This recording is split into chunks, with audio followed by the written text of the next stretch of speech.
The David Pakman Show at davidpakman.com.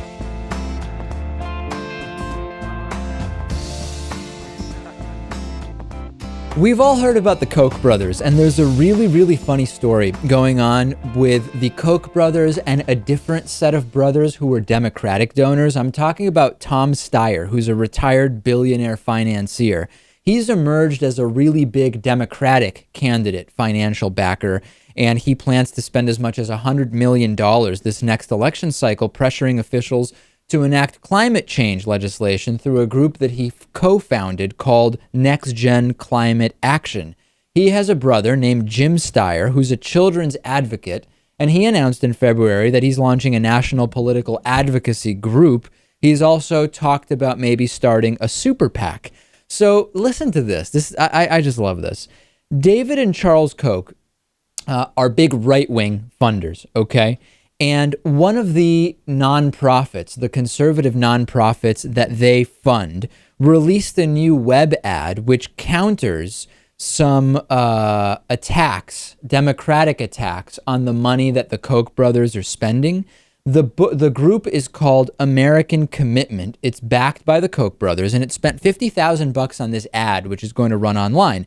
And it draws from a speech where Senate Majority Leader Harry Reid, who's a Democrat from Nevada, where he attacks the Koch brothers as un-American for what they're doing. And the American Commitment ad basically says, hold on a second, Harry Reid is saying this about the Koch brothers, but he's not criticizing Tom and Jim Steyer, who are the really big Democratic donors. They are the ones that Harry Reid should actually be criticizing. This is so funny on a few different levels. Number one, remember, I'm against money in politics. I'm against the funding system we have here in politics. But the accusation that is being made by the Koch brothers is that the Steyer brothers are making political contributions for their own personal gain.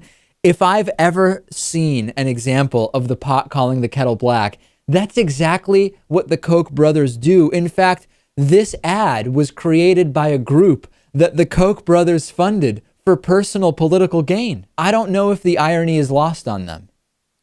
Well, that doesn't matter. It just matters if the irony is lost on the people who are watching the advertisement, which, I don't know, a lot of them probably just won't even know who the Koch brothers or who these other brothers are. The idea that the Koch brothers are criticizing other brothers for using their money for political influence is just hilarious. If it's true that the Steyer brothers are bad for America, then it has to be true that the Koch brothers are bad for America. But aside from the entire structure being completely corrupt, I'm against money in politics and the influence that these guys have.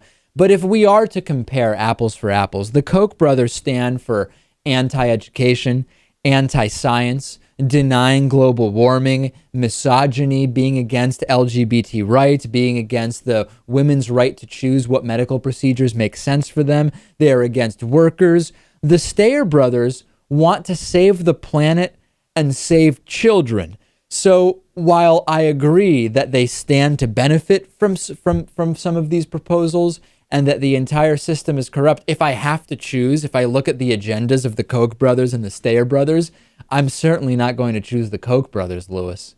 Yeah, the difference is that everyone stands to benefit from the Steyer brothers right. and what they're proposing. But it's just the 1% who benefit from what the Koch brothers are doing. Those damn Democrat rich Steyer brothers always trying to help children and save the environment just for their own personal satisfaction. Those evil, evil guys. The hypocrisy and double standard of the Koch brothers is amazing. There's a new study out which breaks down the evolution of support and opposition to the death penalty.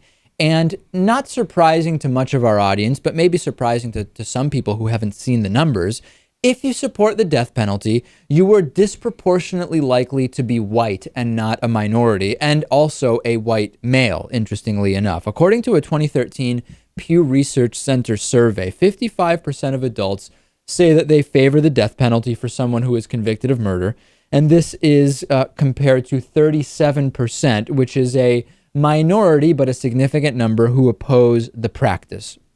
A majority of adults still support the death penalty. There's no denying that at all. And even though support for the death penalty has declined over the years from its high sometime in the 70s, we still have a majority who say, I'm okay with the death penalty. What's interesting is when we break this down in terms of race, there is a huge racial disparity when we look at the death penalty. And 63% of America's white population supports capital punishment, but only 36% of black people and 40% of Hispanics do. Right-wing racists are going to respond to this clip, and we know what they're going to say. They're going to say, well, yeah, black people and Hispanic people just are always guilty of more crimes, so of course they're against the death penalty because they don't want it for themselves. Of course, statistics can be inconvenient. Statistics tell us that the death penalty is not a deterrent to crime. So the idea that for their own personal gain, black and Hispanic people don't want the death penalty so that they'll go out and commit more crimes is a factually bankrupt idea. What it does shed light into and should really alarm us about is something I've been talking about for years on this program, which is that the death penalty is disproportionately applied to minority criminals relative to white criminals. And when we look at the numbers, it is disproportionately applied not only to Hispanic and black criminals, it is disproportionately applied when the victims are white. So I'm not really surprised by these numbers, Lewis. I think that the right wing, unfortunately, is going to seize on them as meaning something or representing something that they don't. Right. I think it's really just a sign of tradition more than anything, right? If it's been a part of the culture for so long and the minorities are newer to the culture and perhaps not exposed to it in the countries they came from, their parents weren't, their grandparents weren't.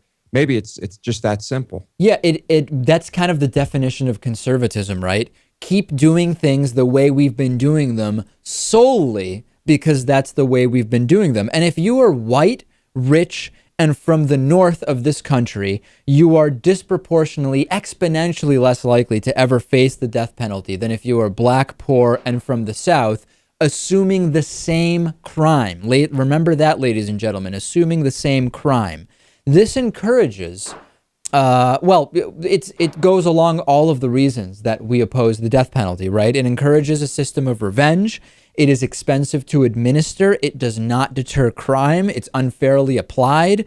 I don't know, Lewis. I mean, 18 states have already abolished the death penalty. We've made the case pretty clearly here. No other countries at our level of development are still utilizing this absurd practice. And I think that it is actually a winnable battle to eliminate the death penalty from this country altogether. 18 states is no small number.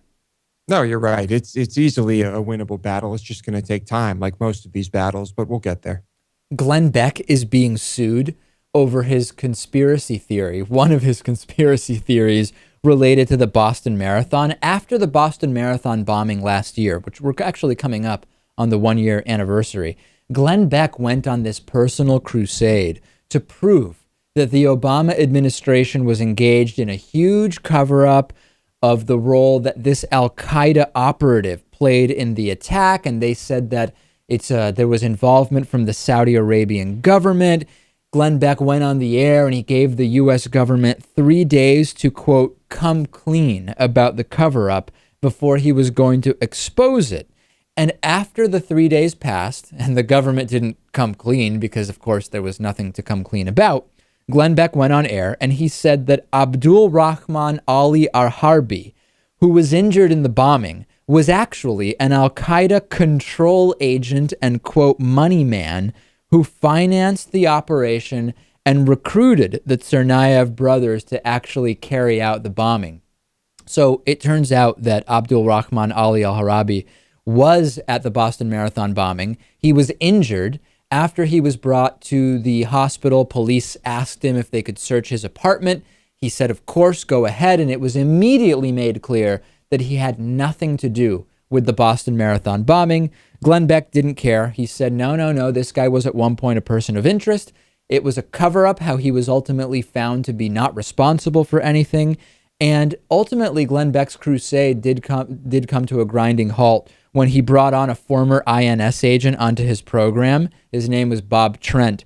And Bob Trent said, you know what? The timing of your conspiracy theory and all of the so-called facts make absolutely no sense. That was kind of the end of the theory officially, although Glenn Beck occasionally made reference to it. Well, now Glenn Beck and his production company are being sued by Al Harby, who says that he made me a target. He absolutely disgraced me, made allegations that are untrue, and there are damages being sought here. Even if this doesn't go anywhere, and I think it actually will, this hopefully will be a sign that you can't just go around, if you are in a position of influence, touting conspiracy theories that are absolutely baseless. And of course, conveniently, Lewis, always saying that the lack of hard evidence is part of the conspiracy.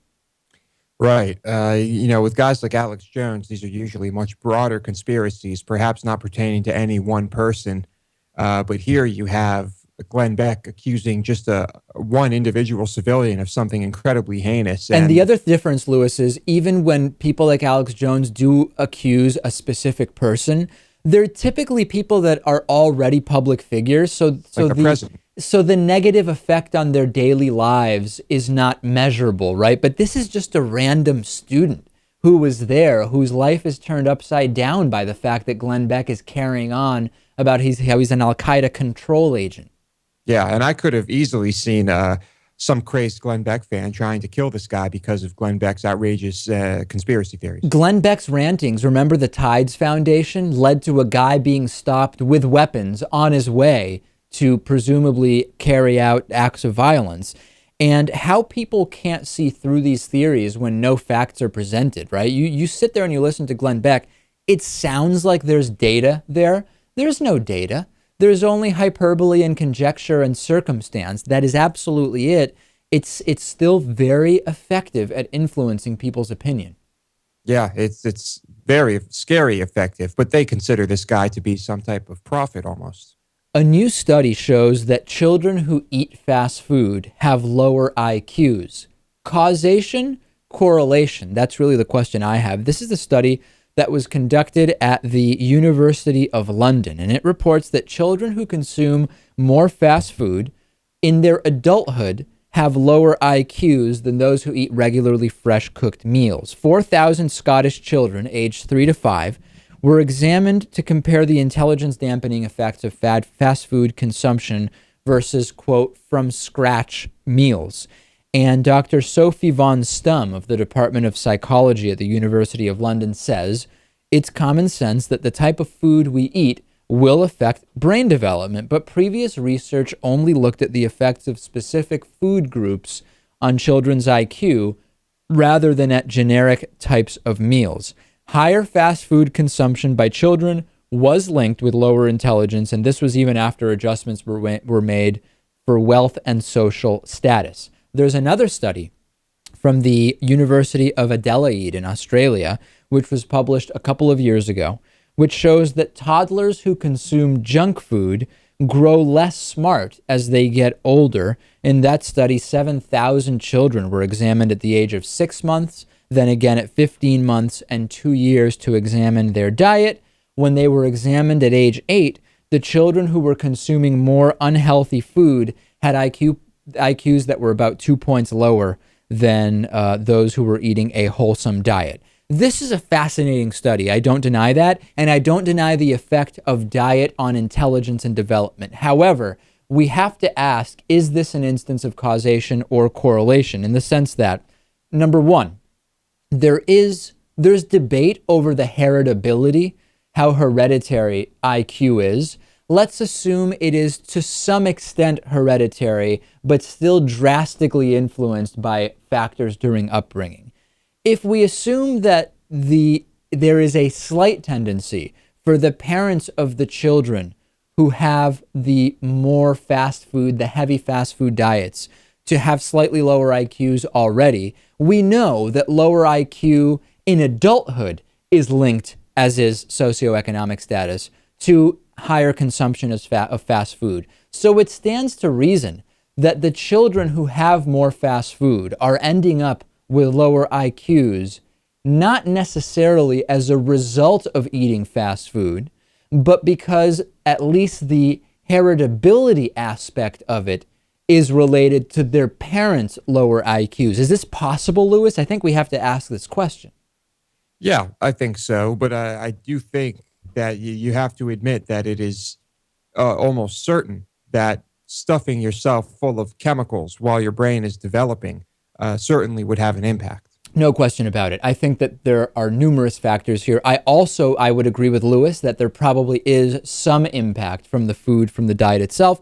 And number three, I would say that even though the study says it adjusted for socioeconomic factors, the effects, the overall effects of wealth and income on children are difficult often to quantify and qualify specifically. So even though I agree an attempt was made to normalize for socioeconomic factors, I think there's probably more to that wasn't taken into account in the study. It's very tough to absolutely normalize for socioeconomic impact when it comes to studies. So I think that all three of those things are factors here. I think so, yeah. There are just so many variables in a situation like this that I think it can be hard to determine. I think what is absolutely clear is that there is no positive effect to having a diet high in fast food and junk food when you're a kid. That we can be absolutely sure of, even if we debate the specifics of this particular study.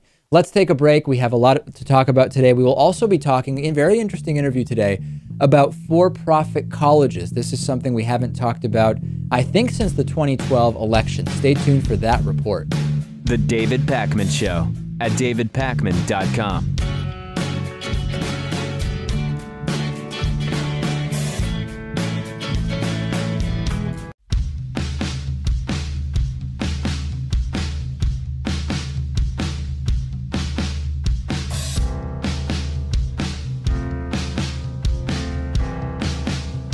Welcome back to the David Pakman Show. This is primarily viewer-funded media. The David Pakman Show membership program is made possible in part by liberalbias.com. Cutting-edge research shows us that President Obama causes lightning, cats, and suicide. Find more unbiased research like that at liberalbias.com. Today's member of the day is Jeffrey Gaster. Jeffrey, thank you for being a David Pakman Show member. Jeffrey, as a member, of course, gets access to the commercial-free full-hour David Pakman Show program, as well as the commercial-free podcast feed, the bonus show hosted by producer Lewis, and the infamous David Pakman Show archive dating back to 2005, the August 23rd, 2005 show. There are no words to describe how bad that show is, and people seem to be loving listening to that, Lewis. It's just so popular. I think perhaps on our next vacation, we should air it as a best of. Yeah, maybe we will. Today in show history, years ago today on the David Pakman Show, what were we talking about? 1 year ago today, Kim Jong-un approved a plan for merciless North Korean rocket strikes on the U.S., and Southern Baptist Convention leader Fred Luter blamed gay people for that threat from North Korea.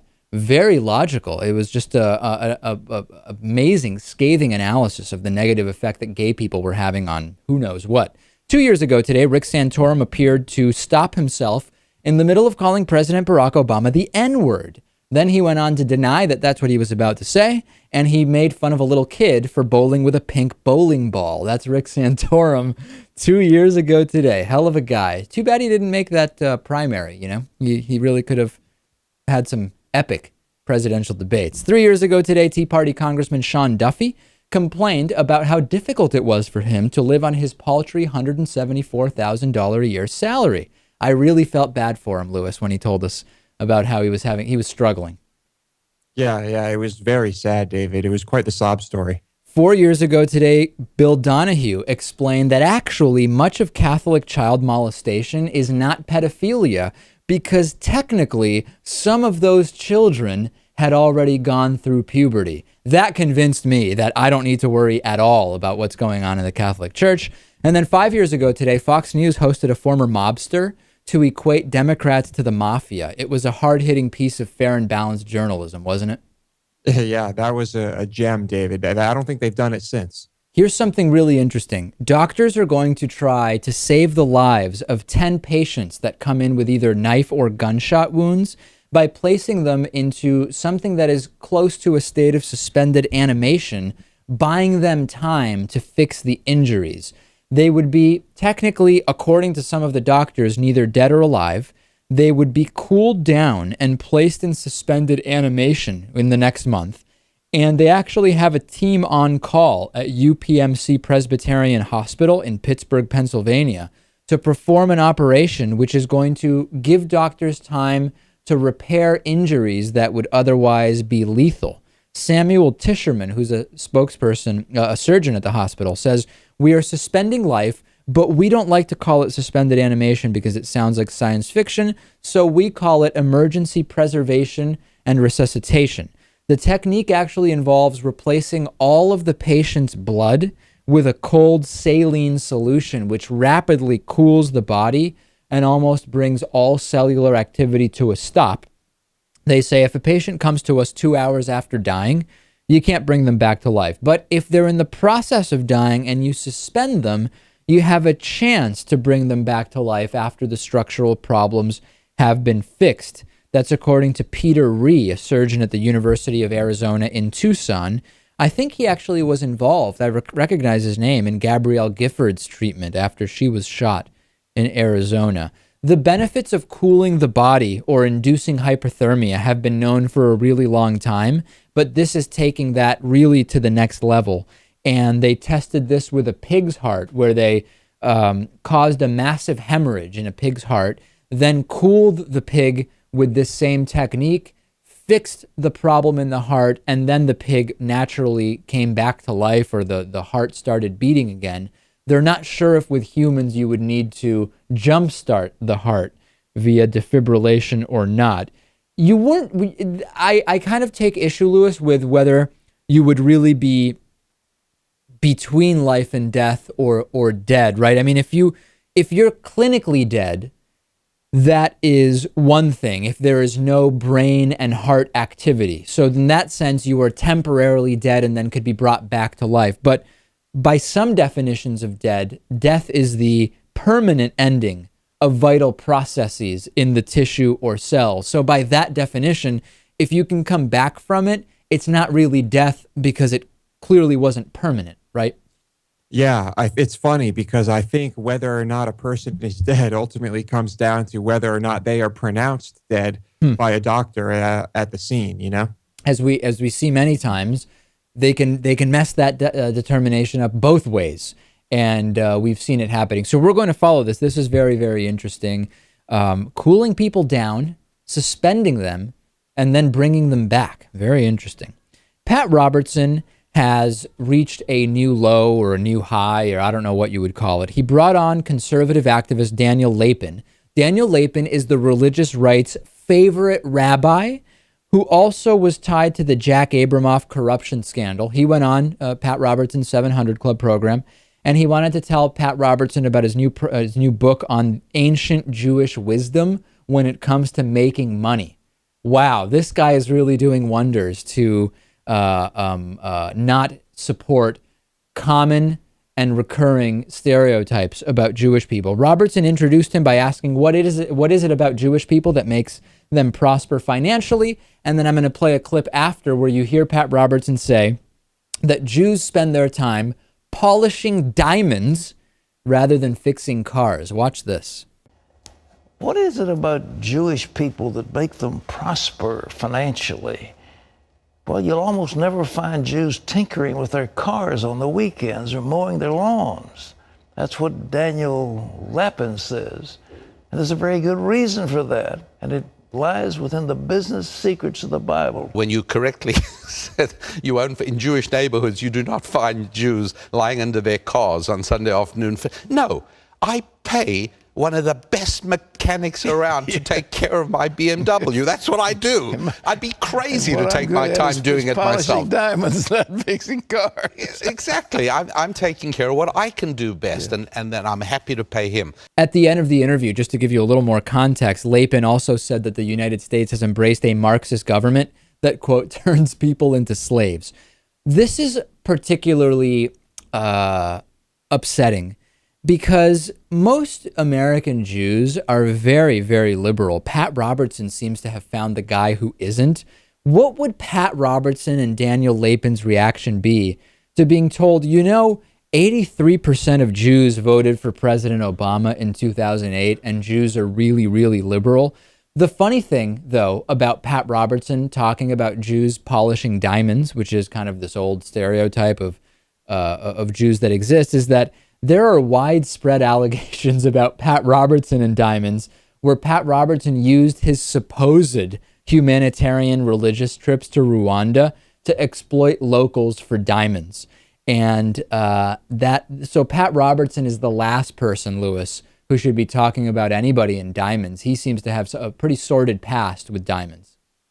We know how much he loves money. Perhaps that's why he had this guy on. But I'm going to agree with Lapin on one thing, and that is people kind of are turned into slaves, if you want to talk about wage slaves and all that, although I wouldn't necessarily call our government Marxism. No, but it has nothing to do. The reason why Americans are increasingly in a sort of indentured servitude has nothing at all to do with Marxism. That I can assure you. So I guess Lewis is finding the silver lining in the insanity that is Daniel Lapin contributing to some of the most sickening stereotypes about Jews. Stereotypes that, by the way, were connected to the Holocaust and historic oppression of Jews.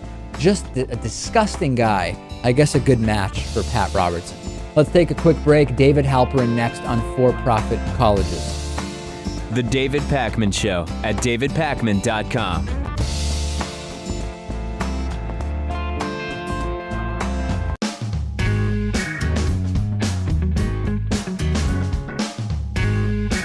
Welcome back to the David Pakman Show. Back on the program is David Halperin. He is an attorney, advocate, writer at republicreport.org, former speech writer for Bill Clinton. David, great to have you on. Of course, student loans have been a big issue when it comes to students and education, but another issue that is equally important, or at least for many people being aware of it, certainly, and its implications, is that of for-profit colleges. And your new book, which is available on Amazon, Stealing America's Future, talks about for-profit colleges. This came up a little bit in the 2012 election around Mitt Romney, of course, his buddy from Full Sail University, a for-profit college, and the possible ties there. But it's not something that everybody knows a lot about. So tell us first, kind of broadly speaking, why should people care about for-profit colleges?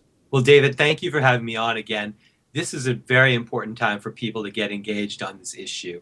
It seems maybe like an issue that no one's heard about or a small matter, but for-profit colleges are a $45 billion a year industry, and almost $35 billion of that comes from you and me. Taxpayers are paying for student grants and student loans that students use to attend these schools. Unfortunately, many of these students are lured by promises that they're going to have a terrific career, but these schools charge too much money to attend, and the outcomes are often bad, and students are left deep in debt. That is contributing to a student debt crisis that's reached $1.2 trillion in borrowing, and beginning to look somewhat like the subprime mortgage crisis.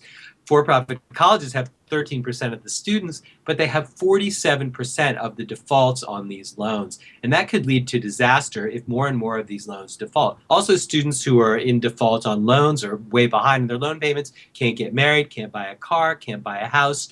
It's really a drag on our economy, as well as a terrible personal toll on these students whose lives are ruined. And so a lot of people may not understand. A lot of people may not know necessarily that most colleges and universities, the accredited ones, the ones everybody's heard of, are not-for-profit organizations. In other words, when you see that really high price tag, the sticker price on education, you might assume that this has always been a for-profit thing, but at least ostensibly there is a difference. Most of those big schools that your friends and family have gone to are not-for-profit institutions. So question one would be, how do the operations differ when we think about a for-profit college? What is practically different about how a for-profit college operates versus not-for-profit colleges and universities? Well, there's a lot of fat in not-for-profit and in state universities, so I don't want to come out and say they're fantastic places. Certainly not. They certainly need reform. And one of the things they're not doing well is serving working adults, single mothers, people who are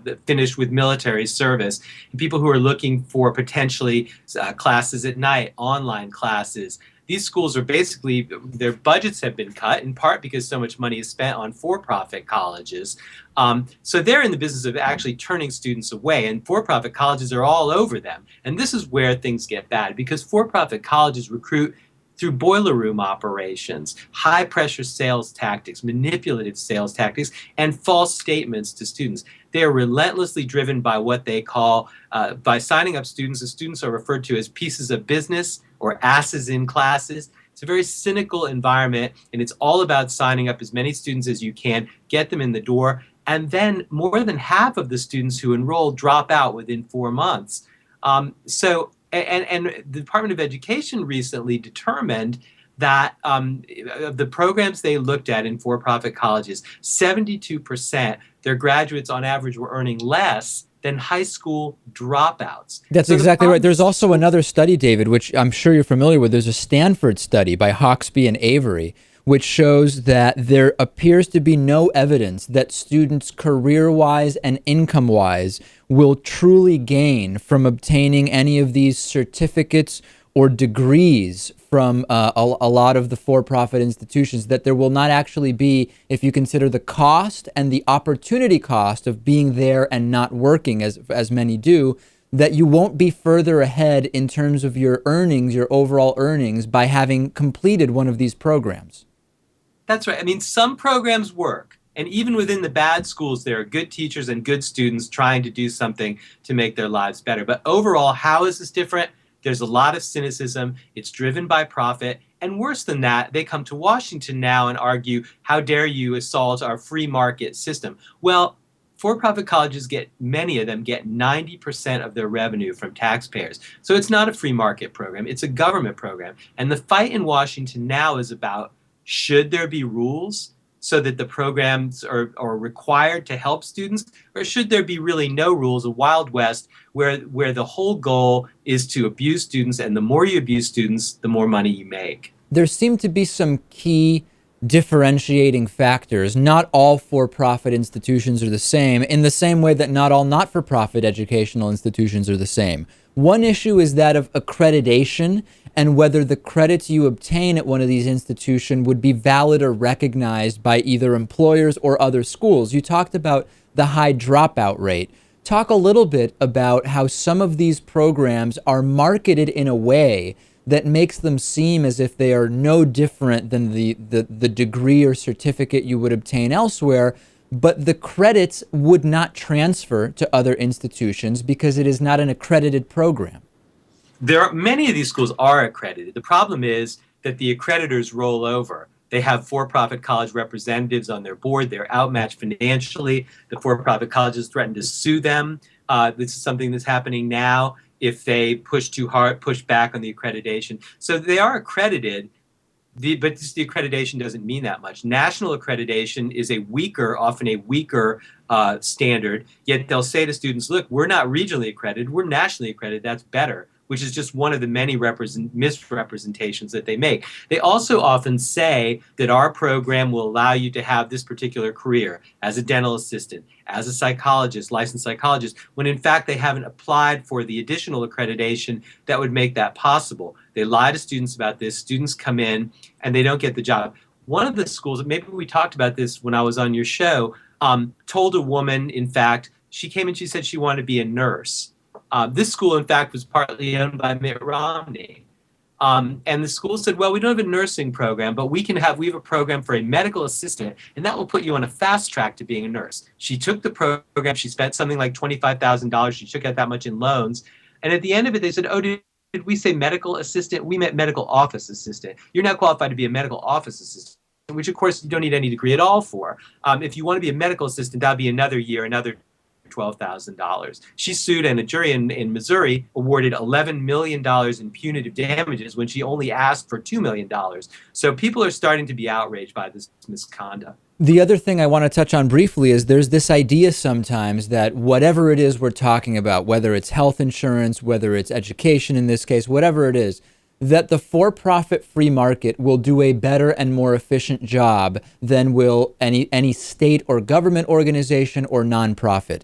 What do we know when it comes to for-profit institutions in terms of how much they're actually spending on instruction for students relative to how much students are actually paying, not looking at sticker prices, but what is actually being paid by students?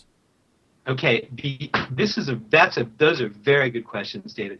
The net price of the Art Institute's chain, owned by the second for-profit college, EDMC, is almost twice as much as the net price of Harvard. What that means is that Harvard, for its students on financial aid, or Stanford or lots of other schools, they get a lot of financial aid from the school, basically a discount in the price below the sticker price. The Art Institute does not do that for the most part. So the student ends up actually owing potentially almost twice as much as going to those schools. So that's a terrible thing. On the other end, instruction, Bridgepoint Education was one of the schools looked at by Senator Harkin, was spending about $1,000 per student on instruction versus I think about $15,000 per student at the University of Iowa, which is headquartered in the same state. And the University of Phoenix wasn't much better. It was like this is about $1,300 per student. So these schools are spending far less per student on instruction, and they are charging far more than, say, a community college. They're charging 10 times more than a community college. So as a result, where's the money going? It's going to relentless marketing and advertising to bring in more students. It's going to the salaries of the top executives of these companies, which can be $3, $4, $10 million. And it's going to relentless lobbying so that they can maintain this privileged position and keep the money flowing in without any regard for the impact on students. I was saying yesterday on TV, I've worked in Washington for 25 years. This is one of the worst things I've ever seen in terms of the way it's ripping off not just students and taxpayers, but it's corrupting our politics. So the only reason politicians won't stand up to this scam is because their biggest donor in their community, their biggest national donors to their parties, Democrats and Republicans, are these private equity barons and these owners of for-profit colleges. As usual, the corrupting influence of money in politics. David Halperin, the book is Stealing America's Future, How For-Profit Colleges Scam Taxpayers and Ruin Students' Lives. It is available on Amazon. David, pleasure as always to have you on. Thank you very much, David. I appreciate it. The David Pakman Show at davidpakman.com.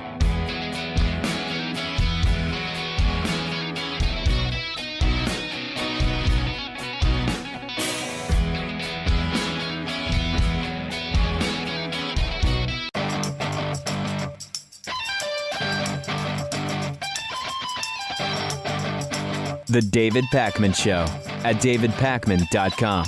When I was younger, I would always see conversations with people who were, older than I was at the time.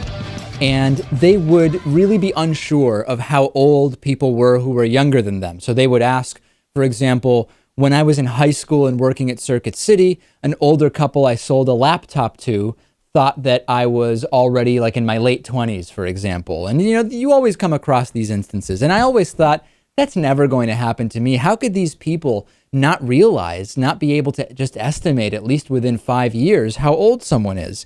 And I find, Lewis, that now it's actually happening to me.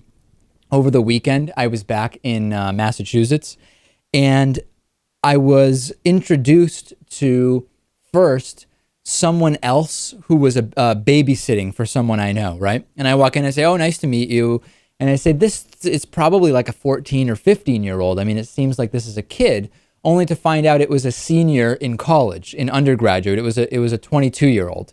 And after I was completely blown away by that, the next day I'm introduced to someone who's been babysitting my little sister, and I assume, oh, based on the way they're talking and their clothing and their appearance, this is definitely like a college junior or senior. And it turns out that it was a 14-year-old girl, Lewis. So I don't know if this is happening to you, but is this because we're getting old now that I can't tell how old people are?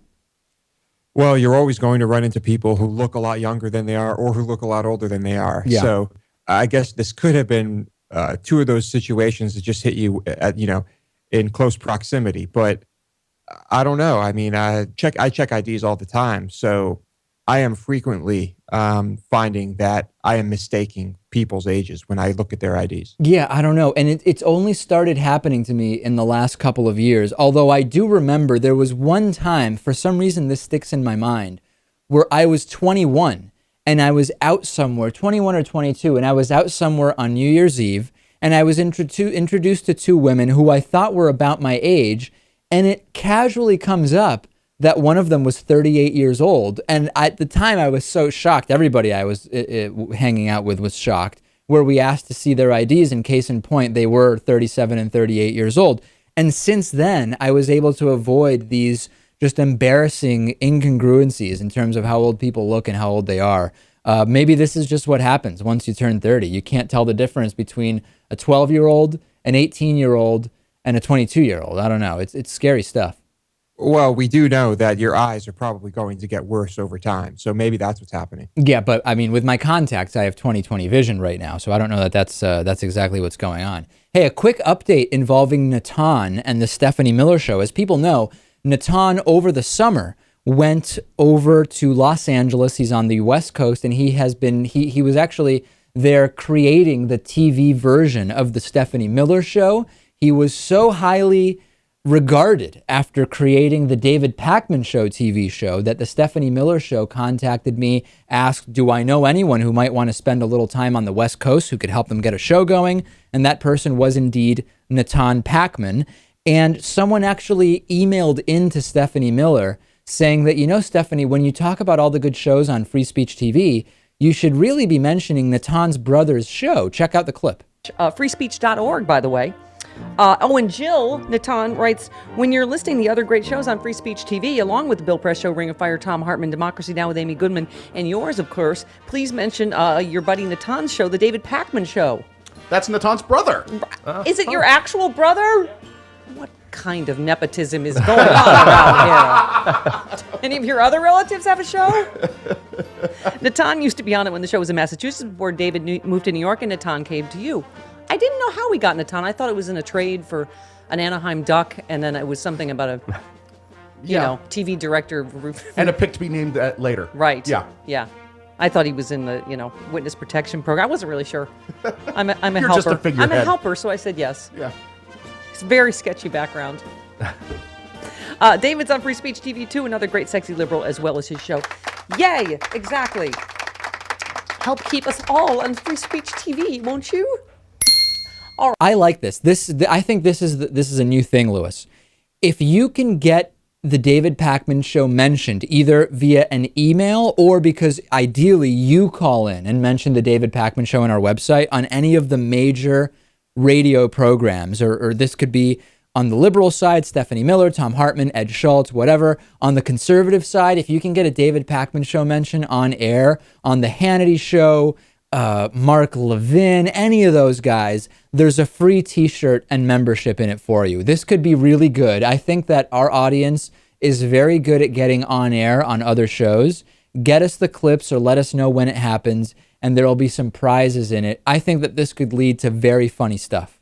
Oh, yeah. The best way to do it is to call in with a question and say, talking about something you saw on another show, and that's when you drop the name. Right. And if you want to be very funny, you can incessantly mention it to the point where it becomes slowly revealed that you don't really have any serious questions. You're just trying to see how many times you can mention the David Pakman Show before they hang up on you. I think that would be really good. Free t-shirts and memberships are in it for people. Let's get that started. Let's play some of your voicemails. This is a really weird voicemail that was left on our voicemail line, which of course is 219-2DAVID-P. It's available to you any time of day. Listen to this. I don't understand what this is about. David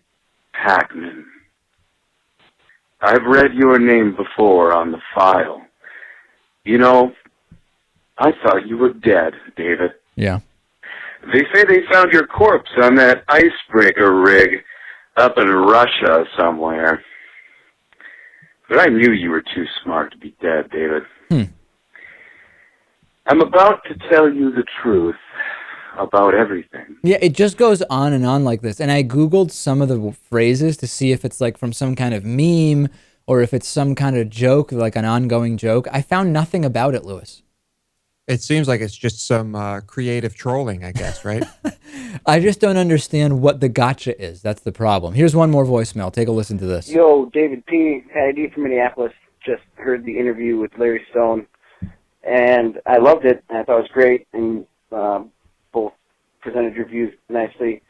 I want to just kind of put my 2 cents where I feel extraordinary claims require extraordinary evidence. Right. Or supernatural claims, you are presenting a lot more evidence to counteract his standing. So, No question. And a lot of people, I also sometimes forget to say that to these people.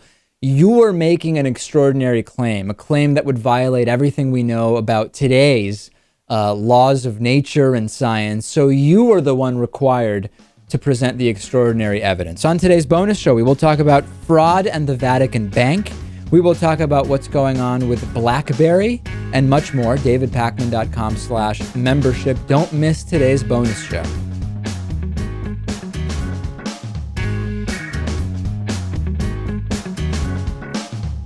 The David Pakman Show at DavidPakman.com.